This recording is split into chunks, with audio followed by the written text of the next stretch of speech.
So as we saw in the last video, that the interaction energy between two charged species by Coulomb's law is dependent on this equation here. And so what we talked about mostly is the effect on E. So this energy, E, right, is dependent on 1. So it's dependent on epsilon, so the dielectric constant, which means it's dependent on the surrounding environment, so the medium, you can say, that surrounds where the electrostatic interaction is occurring. So the environment.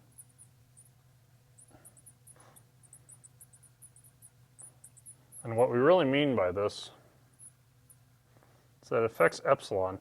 And so what we think about is what is the polarity in the environment. So things, so solvents, if you want to think of it that way, or media that have higher polarity, such as water, are going to have a higher dielectric constant than are things that are more nonpolar, which may be closer to 1 or in single digits like 4. Okay, so the environment's very important. Charge, okay, of course. So charge of interacting species.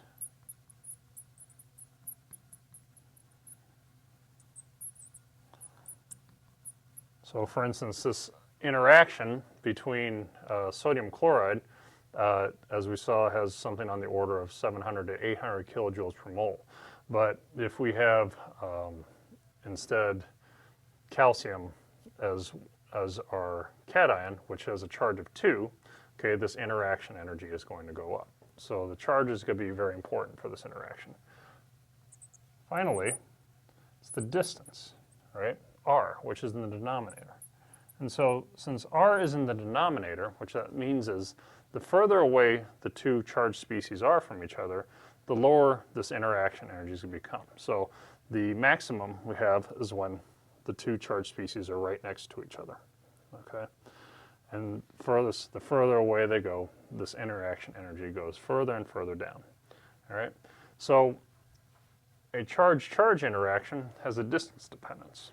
And so that distance, so the energy decreases by 1 over r. So it's inversely proportional to the distance between the species. So this is the same thing. So this is our Coulomb's law, and then we're looking at a charge-charge interaction here, okay?